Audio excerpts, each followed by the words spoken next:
আমার চিন্তা হচ্ছে এই ড্রেজিং ম্যাটেরিয়াল দিয়ে আমরা দুইটা আইল্যান্ড বানাতে পারি না, কেন আমরা বরিশালের কোস্টকে আর একটু বাড়াতে পারি না কেন, ডিক্লেয়ার করে উই ক্যান ডু ইট। তো যাই হোক, অনেক কথা বলছি ভাই, গুড অর ব্যাড, যেটা আমি মনে করি যে যা করা দরকার, আশা করি আপনার পরবর্তী পর্যায়ে যখন আলোচনা করবেন আপনার সম্ভাবনাগুলো নিয়ে আলোচনা করেন। Challenges are there, lot of challenge, আমি তো একটাই বললাম, এনার্জি ওয়ান চ্যালেঞ্জ। আমাদেরকে এলএনজি আনতে হবে, আমরা এলএনজি সব জায়গাতেই আমরা একটা এলএনজি টার্মিনাল করার চেষ্টা করছি। তো সো আশা করি যে আমাদেরকে মুখে বলি যে গ্যাসে আমরা সম্পূর্ণ হব, but as the industry increases demand is more increasing. বাংলাদেশের ডিমান্ড, আপনি বিজলি ইলেকট্রিসিটি করার চিন্তা করেন, ডিমান্ড বাড়ছে। অনেকে প্রশ্ন করেন যে কোল পাওয়ার জেনারেশন, এই পাওয়ার জেনারেশন, এই কোল কতদিন, এখন কোল খুবই দুনিয়াতে এভরিওয়্যার ইন দ্য ওয়ার্ল্ড এটাকে খুব নেগেটিভভাবে দেখা হচ্ছে, বাট উপায় নেই, this is the cheapest that we can do, যেহেতু আমাদের কাছে গ্যাস নেই। তো আপনাদের আশা করি পরবর্তী পর্যায়ে আপনাদের আলোচনা অনেক ভালো হবে। And let me thank for making a detailed plan and the detail that you have given. It's a very useful thing, and I congratulate the judge company and as well as the people in Para Port who has worked very hard and made how many pages?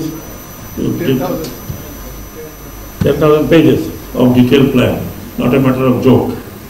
এবং এটা যারা যারা যারা পড়বেন, বিশেষ করে যারা technical hand আছেন, আমি আশা করবো that you read, at least go through or skim through and see what can be done and what can we do.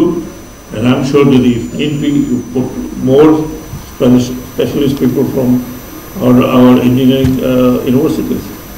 Now we have BUET, KUET, CHUET, all we have.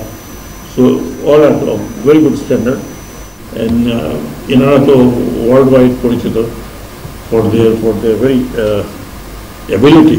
So I'm sure we can get more people to study and comment on this thing. So asha kori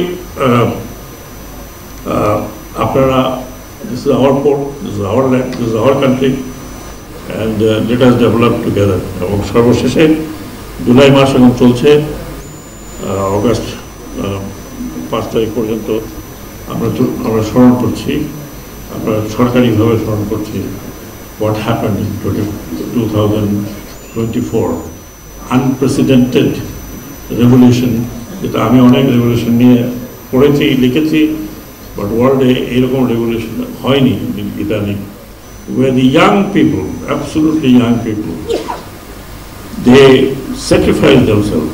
এখন বলে 800 হোক, 400 হোক, 100 হোক, এবং এই ধরনের সরকার আমরা দেখেছি গত 15 বছর।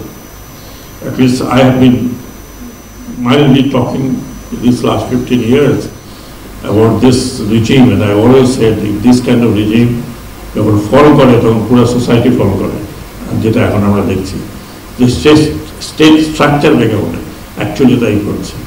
সো আমরা আশা করি যে আমরা যা দেখেছি, we were old enough to go and give blood, but they were absolutely fearless. বলেছে এক জায়গায় সেক্রেটারি সাহেব, সরি পুলিশের ঊর্ধ্বতন কর্মকর্তা, স্যার কী করবো, একজনকে মারলে আরেকজন আসে। This is very unprecedented in the world. Let us at least remember that they were our children, our kitchen kin. They have given their life for nothing. They have given their life for a better country, better society, equitable society, justice and honesty. আমাদের এখানে বাংলাদেশে এই গত 15 বছর না, আরও আগে থেকেও যদি 15 বছর ইন্টেন্সিফাই, কেউ বিশ্বাস করে না যে বিনা পয়সায় কাজ হয়। তবে যদি কাজ হয় বিনা পয়সা, সে বলে একজন জিজ্ঞেস করবে কত দিলেন। This is what has become in the society. You pay money, এবং দি অ্যামাউন্ট অফ চুরি হয়েছে এটা এখন আপনারা নিজেরাই দেখছেন।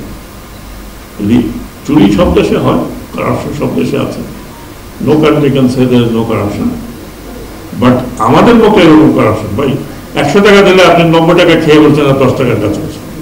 এক বৃষ্টিতে পানি, এক বৃষ্টিতে পুরো রাস্তার উপরে বের হয়ে যাচ্ছে। এনিওয়ে 100 টাকা দিলে 90 টাকা খাই, আগে 50 টাকা বিভিন্ন জনের পকেটে আর 40 টাকা মাঠের জায়গায়। সরি চান সাহেব, এরকমই হয়েছে।